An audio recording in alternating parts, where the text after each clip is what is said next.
নমস্কার, পিপলস রিপোর্টারে আপনাদের স্বাগত। এই মুহূর্তে রাজ্য রাজনীতির সব থেকে চর্চিত যে বিষয় তা হচ্ছে বাম কংগ্রেস সমঝোতা ভেঙে যাওয়া এবং কংগ্রেসের একলা চলো যে সিদ্ধান্ত, একলা চলো যে নীতি তা ঘোষিত হওয়া। দিন দুয়েক আগেই দিল্লি থেকে এই বিষয়ে ঘোষণা করা হয়েছে যে আসন্ন বিধানসভা নির্বাচনে রাজ্য কংগ্রেস 294টা আসনে একক শক্তিতে প্রতিদ্বন্দ্বিতা করবে। হ্যাঁ, একথা ঠিক যে প্রদেশ কংগ্রেস সভাপতি হবার পর থেকেই প্রদেশ কংগ্রেস সভাপতি শুভঙ্কর সরকার বারবার রাজ্যে কংগ্রেসের একক শক্তি বৃদ্ধির পক্ষে কথা বলেছেন, সওয়াল করেছেন। রাজ্য সভাপতি হবার পরপরই পিপলস রিপোর্টার শুভঙ্কর সরকারের একটি সাক্ষাৎকার নিয়েছিল এবং সেখানে তিনি স্পষ্টই জানিয়েছিলেন যে আগামী দিনে তারা একক শক্তিতেই রাজ্যে চলার পক্ষপাতী। এমনকি মাস ছয়েক আগেও এক সাংবাদিক সম্মেলনে তিনি জানান যে 294 আসনে একক শক্তিতে লড়াই করতে চায় কংগ্রেস। আপনি জোটের কথা ভাবছেন কেন? আমি তো বলছি 294টাতেই আমি লড়াই করব। আমি as a custodian of the Congress party and all together আমাদের কর্মী সমর্থক তারা চাইছেন হাত সিম্বল নিয়ে কংগ্রেস 294টা সিটে প্রতিদ্বন্দ্বিতা করুক। এবার পথ চলতে চলতে এবার আমার পাশে কে আসবেন, কে আমাকে ছেড়ে চলে যাবেন, টাইম উইল স্পিক। এবং আমি মনে করি 294টায় আমি লড়াই করব।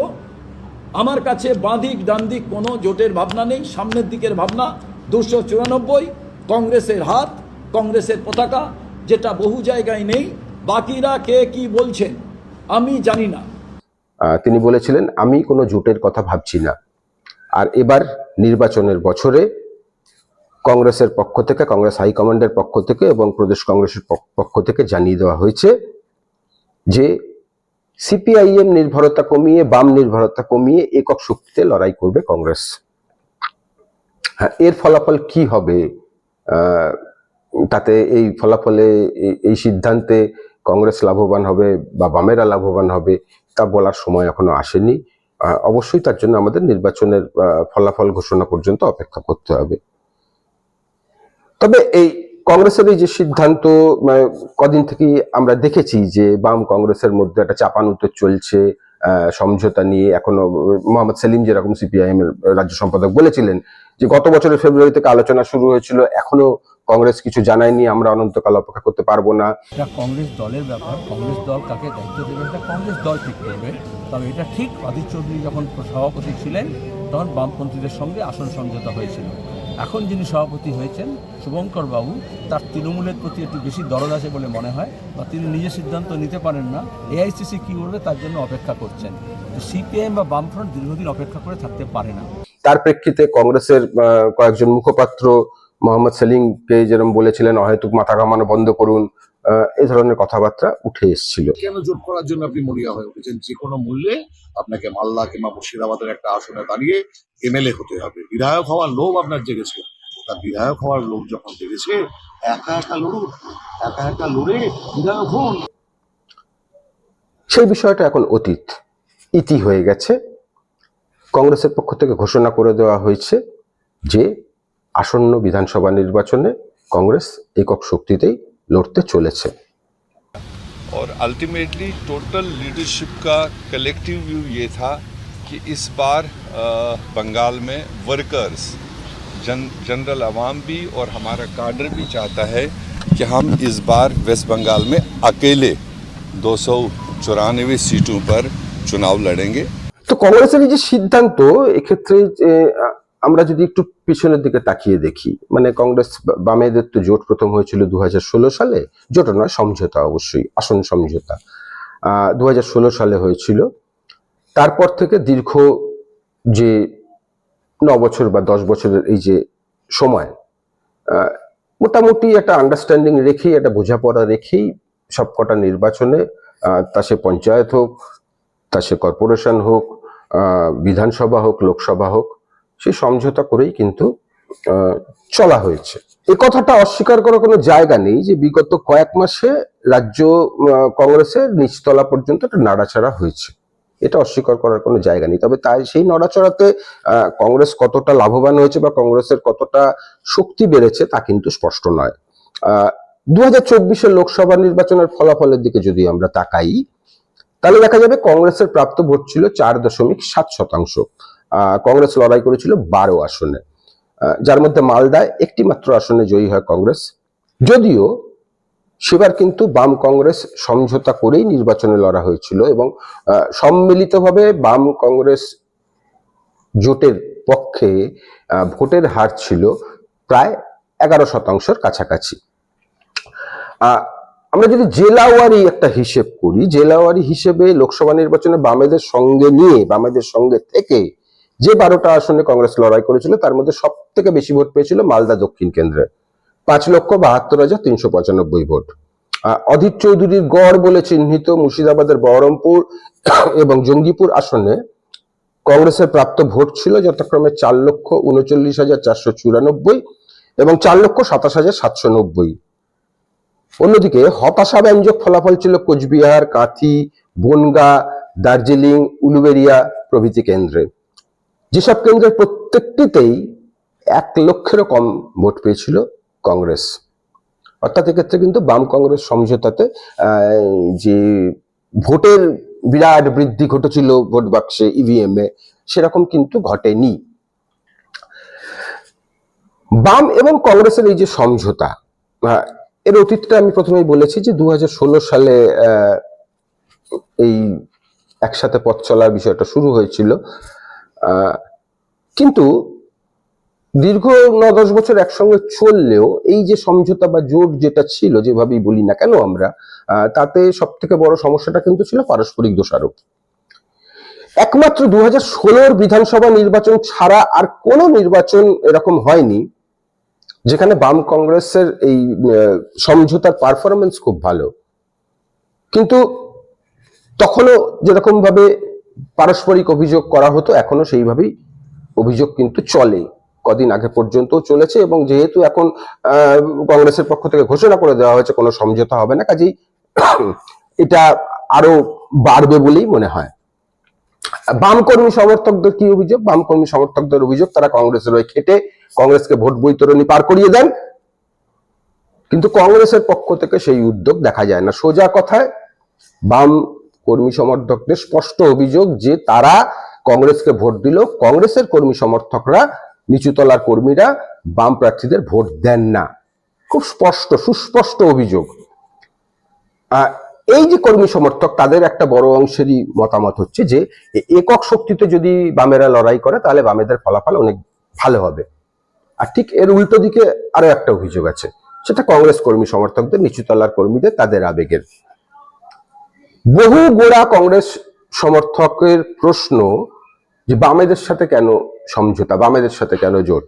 এই জটিলতা, এই ধাঁধা আজও কাটেনি। ফলে উপরতলা থেকে বারবার এই যে সিদ্ধান্ত জোটের চাপিয়ে দেওয়া হয়েছে, সেই বার্তা কিন্তু নিচ পর্যন্ত, একেবারে তৃণমূল স্তর পর্যন্ত সবসময় গিয়ে পৌঁছতে পারেনি। 2-1টা জেলা অবশ্যই ব্যতিক্রম আছে, সেটা অস্বীকার করা যাবে না, কিন্তু সারা বাংলাতে যে এই বার্তাটা, উপরতলার এই বার্তাটা, দুই পক্ষের শীর্ষ নেতৃত্বের আলোচনা করে সিদ্ধান্ত এবং সেটা নিচতলা পর্যন্ত পৌঁছে দেওয়া, সেটা কিন্তু কোনোদিনই সম্ভব হয়নি। তবে সম্ভব হোক বা না হোক, জোট রাজনীতির এই সময়ে বাম বা কংগ্রেস কর্মীদের এই ভাবনা কতটা বাস্তবসম্মত আর কতটা আবেগতাড়িত তা নিয়ে কিন্তু প্রশ্ন তোলা যেতেই পারে, বিশ্লেষণও করা যেতে পারে। যদিও শুধুমাত্র এই ঘন্টার পর ঘন্টা আলোচনা, বিশ্লেষণ, পর্যালোচনা এসব করে রাজ্যের যে দুই প্রবল ক্ষমতাবান শক্তি, তৃণমূল এবং বিজেপি, তার মোকাবিলা করা সম্ভব নয়। এটা খুব স্পষ্ট করে বুঝে নেওয়া প্রথমেই দরকার। সরল পাটিগণিত কিন্তু শুধুমাত্র সরল অঙ্ক বোঝে। সেই হিসেবে জোট না হওয়ার অর্থ হচ্ছে, সমঝোতা না হওয়ার অর্থ হচ্ছে বিরোধী ভোট ভেঙে খান খান হয়ে যাবে, ছত্রখান হয়ে যাবে, ভাগে ভাগে ভাগে ভাগে টুকরো টুকরো পাটে বিরোধী ভোট ছড়িয়ে ছিটিয়ে যাবে। এই কথাটা তো অস্বীকার করার কোনো জায়গা নেই যে মালদা বা মুর্শিদাবাদের কটা আসন ছাড়া এরকম কোনো আসন খুঁজে পাওয়া মুশকিল যেখানে একক শক্তিতে, এই কথাটা তো খুবই সত্যি যে মালদা অথবা মুর্শিদাবাদ ছাড়া রাজ্যে এরকম কোনো জেলা নেই যেখানে কোনো জেলা নেই বা কোনো আসন নেই যেখানে কংগ্রেস একক শক্তিতে লড়াই করে জেতার মতো অবস্থায় আছে, একটি আসনও নেই। হ্যাঁ, ব্যতিক্রম দেখুন দু একটা জেলাতে হয়তো একটা দুটো থাকতে পারে, কিন্তু সেই অর্থে আপনি যদি গত কয়েক বছরের নির্বাচনী ফলাফল বিশ্লেষণ করেন, সেই তথ্য আপনি খুঁজে পাবেন না বা সেরকম কোনো তথ্য উঠে আসবে না যে কংগ্রেস একক শক্তিতে লড়াই করে, মালদা মুর্শিদাবাদ ছাড়া অবশ্যই আমি বলছি, যে একক শক্তিতে লড়াই করে কোনো আসনে জয়লাভ করতে পারে। বামেদের ক্ষেত্রেও কিন্তু এই কথাটা সম্পূর্ণ উড়িয়ে দেবার মতো নয়। যে কয়েকটি আসনকে বামেরা এবারে সম্ভাবনাময় বলে মনে করছে, আমরা যদি বাংলা বাঁচাও যাত্রা বামেদের দেখি, সেক্ষেত্রে বাংলা বাঁচাও যাত্রার যে রুট, তাতে মোটামুটি বামেরা কোন কোন আসনকে সম্ভাবনাময় বলে মনে করছে সেটা একটা উঠে এসছে, এবং সেই সব আসনের মধ্যেও একটা বড় অংশের আসন কিন্তু মালদা এবং মুর্শিদাবাদের মধ্যে আছে, উত্তর দিনাজপুরে আছে। কাজেই সেগুলো বাদ দিলে বামেরাও যে একক শক্তিতে লড়াই করে আসন নিয়ে আসবে, ছিনিয়ে আনবে, সেই রকমের রাজনৈতিক পরিস্থিতি কিন্তু এখনো পশ্চিমবঙ্গে আছে বলে মনে হয় না, অন্তত যেটুকু আমি ঘুরে দেখেছি বা আমাদের টিম যেটুকু তথ্য সংগ্রহ করতে পেরেছে, তাতে এরকম কিন্তু কিছু মনে হওয়ার মতো দেখা যায়নি। এবার আসি একক শক্তিতে লড়াই করার কথা। একক শক্তিতে লড়াই করতে চাওয়া খুব ভালো, নিজেদের জোর বোঝা যায়, নিজেদের ওজন বোঝা যায়, নিজেদের শক্তি বোঝা যায়, সব ঠিক আছে। এখনো পর্যন্ত যা পরিস্থিতি, তাতে বাম এবং কংগ্রেস আলাদা আলাদা করেই লড়বেন, একক শক্তিতে লড়বেন, এবং ভোটের পরেই বোঝা যাবে কার পায়ের তলায় কতটা মাটি আছে।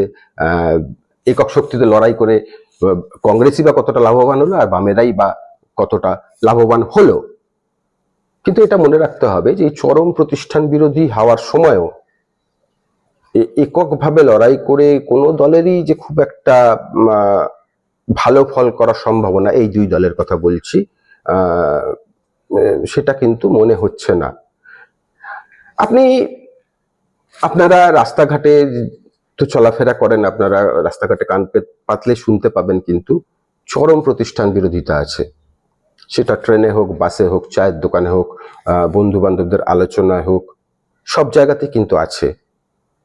প্রতিষ্ঠান বিরোধিতা কিন্তু সোশ্যাল মিডিয়াতেও দেখা যায়, কিন্তু সেই প্রতিষ্ঠান বিরোধিতার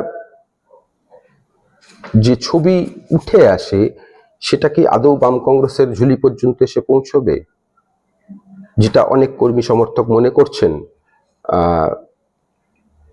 সব থেকে বড় কথা, এই চরম দুঃসময়েও কিন্তু বামেদের প্রায় সব বুথে কয়েকজন করে লোক খুঁজে পাওয়া যাবে, কয়েকজন কর্মী সমর্থক খুঁজে পাওয়া যাবে, যারা এখনো পর্যন্ত সেই 2011-তে রাজ্য পরিবর্তনের পরে এখনো পর্যন্ত তারা লাল পতাকা আঁকড়েই তারা লড়াই চালিয়ে যাচ্ছেন। কিন্তু কংগ্রেসের ক্ষেত্রে রাজ্যের সব বুথে লোক খুঁজে পাওয়া খুব মুশকিল। অবশ্যই এটা কিন্তু মুশকিল বিজেপির ক্ষেত্রেও। বিজেপির পক্ষে একটা মত আছে, বিজেপির যে প্রচারের যে ধারা, রাজনৈতিক বিষয় থেকে সরে গিয়ে হিন্দু মুসলিম একটা মানে বিভ্রান্ত করা মানুষকে সব সময়, যেখানে মূল রাজনৈতিক বিষয়গুলো চাপা পড়ে যায়, মানুষের রুটি রুজি এসবের প্রশ্নগুলো চাপা পড়ে যায়, সেইটা নিয়ে একটা তারা হয়তো হিন্দু মুসলিম উগ্র হিন্দু মুসলিম বিরোধিতা করে একটা হয়তো তাদের পক্ষে মতামত আছে, কিন্তু তার মানে এই নয় যে প্রতিটি বুথে বিজেপি শক্তি আছে রাজ্যে, সেটা কিন্তু নেই। এক্ষেত্রে একটা গুরুত্বপূর্ণ বিষয় কিন্তু আছে, যে গুরুত্বপূর্ণ বিষয়টা হলো 2006 সালের পর থেকে পশ্চিমবঙ্গে কংগ্রেস একক শক্তিতে কোনো নির্বাচন লড়েনি। 2006 সালের যদি ফলাফলের দিকে আমরা চোখ রাখি, সেবার কংগ্রেস 21টা আসন পেয়েছিল একক শক্তিতে লড়াই করে, এবং ভোটের হার ছিল 7.98। এরপরে 2009-এর লোকসভা নির্বাচন, যে নির্বাচনে কংগ্রেস এবং তৃণমূল আঁতাত করে লড়েছিল, কংগ্রেস লড়াই করেছিল 14 আসনে এবং তৃণমূল লড়েছিল 27 আসনে। এসইউসিআই কমিউনিস্ট তারা তৃণমূল জোটের হয়ে একটি আসনে লড়াই করেছিল। 14 আসনে লড়াই করে সেবার কংগ্রেস পায় 6 আসন এবং প্রাপ্ত ভোটের হার ছিল 13.45%। এরপর থেকে কংগ্রেসের ভোট কোনোদিনই 10% পেরোয়নি। মূল গুরুত্বপূর্ণ যে প্রশ্ন তা কিন্তু এখানেই লুকিয়ে আছে। এবং 2011-তেও রাজ্যে যে পরিবর্তনের ভোট, যেখানে বাম শক্তি পরাজয় ঘটেছিল এবং কংগ্রেস এবং তৃণমূল একসাথে জোট করে লড়াই করেছিল, সেই ভোটের কিছুদিনের মধ্যেই কংগ্রেসের সঙ্গে তৃণমূলের সমঝোতা ভেঙে যায় এবং কংগ্রেস বেরিয়ে আসে। এরপরে 2016-তে বাম কংগ্রেসের সমঝোতা হয়।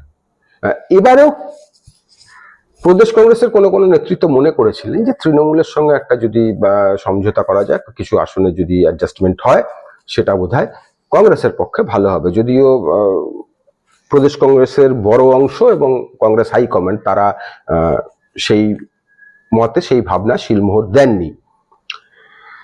যদিও কংগ্রেসের শীর্ষ নেতৃত্ব তারা কিন্তু সবসময় মনে করেন যে পশ্চিমবঙ্গে বিজেপির কড়া বিরোধিতা করে তৃণমূল, এবং এই মুহূর্তে এমন কোনো সিদ্ধান্ত নেওয়া ঠিক হবে না যাতে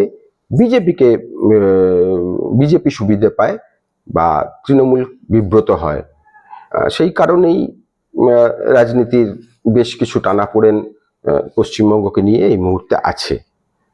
এক্ষেত্রে একটা সব থেকে গুরুত্বপূর্ণ বিষয় যে পশ্চিমবঙ্গের বাইরে গেলেই বহু মানুষই মনে করেন, বহু রাজনৈতিক দল, বহু সাংবাদিক অনেকেই মনে করেন যে এই রাজ্যে পশ্চিমবঙ্গে বিজেপি তৃণমূল সাংঘাতিক একটা লড়াই চলে এবং বিজেপিকে আটকানোর জন্য তৃণমূলই হচ্ছে একমাত্র রাজনৈতিক দল, ফিটেস্ট রাজনৈতিক দল যারা বিজেপিকে আটকাতে পারে। যদিও এই রাজ্যের বুকে যারা রাজনীতি করেন, এই রাজ্য নিয়ে যারা ওয়াকিফাল, এই রাজ্যের খবরাখবর যারা রাখেন, তারা কিন্তু এই বিষয়টার সঙ্গে সহমত নন। এই রাজ্যের তৃণমূল স্তরের ভাবনা, আলাপ আলোচনা কিন্তু সম্পূর্ণ অন্য, যেটা আবার তাদের ভাবনার সঙ্গে মেলে না। যাকে কথা আর বাড়াবো না, অনেক কথা বলা হয়ে গেছে। কিন্তু শেষ যে কথা, একাধিক রাজনৈতিক বিশ্লেষকদের সঙ্গে আমার শেষ 2-3 দিনে কথা হয়েছে। তাদের কিন্তু একটা স্পষ্ট বক্তব্য আছে পশ্চিমবঙ্গের নির্বাচন নিয়ে, এই সমঝোতা, বাম কংগ্রেস, এইসব বিষয় নিয়ে। তাদের মতে এই মুহূর্তে আসন্ন বিধানসভা নির্বাচনে কংগ্রেস যদি একক সিদ্ধান্তে লড়তে যায়, যেটা লড়ছে, কংগ্রেস ঘোষণা করে দিয়েছে, তা আত্মঘাতী সিদ্ধান্ত হতে পারে। কারণ সেই একই, সাংগঠনিক দিক থেকে একেবারে তলানিতে থাকা কংগ্রেসের সংগঠন, এই বিষয়ে কোনো সন্দেহ নেই। এই সংগঠন নিয়ে 294টা আসনে লড়াই করার সিদ্ধান্ত কতটা বাস্তবসম্মত, সে প্রশ্ন থাকবেই। বরং সেক্ষেত্রে ওই নিজের নাক কেটে পরের যাত্রাভঙ্গ বলে যে কথাটা আছে না, সেটা কিন্তু হয়ে যেতে পারে। খুঁজে পেতে 294 আসনে কংগ্রেস হয়তো প্রার্থী জোগাড় করে নিতে পারবে। সর্বভারতীয় দল, সেটা পারাটাই সম্ভব। 294 জন প্রার্থী পাওয়া যাবে না, এর বিষয়টা এরকম নয়। কিন্তু সেই প্রার্থীদের মধ্যে কতজন তৃণমূল এবং বিজেপির মতো দুধের শক্তিকে লড়াই দেবার জন্য ফিট, সে প্রশ্ন কিন্তু থেকেই যাবে। আর জিতে আসন বের করে নিয়ে আসা, সেটা তো তারও পরের প্রশ্ন। শেষ লোকসভা নির্বাচনে আগেই বলেছিলাম কংগ্রেসের প্রাপ্ত ভোট 4.7। একা লড়াই করতে গিয়ে যেহেতু সব আসনে কংগ্রেস লড়াই করবে, ভোটের পার্সেন্টেজ হয়তো ওই খাতায় কলমে কিছুটা বাড়বে। কিন্তু আসন সংখ্যার ভিত্তিতে কংগ্রেস আদৌ লাভবান হবে কি? আপনারা কি মনে করেন আমাদের জানান। আমরা আপনাদের মতামতের অপেক্ষায় রইলাম। আপনারা পিপলস রিপোর্টারের সঙ্গে থাকুন, গুজবে নয় খবরে থাকুন। পিপলস রিপোর্টারের YouTube channel, Facebook page follow করুন, সাবস্ক্রাইব করুন। পিপলস রিপোর্টারের ওয়েবসাইট www.peoplesreporter.in ফলো করুন। নমস্কার।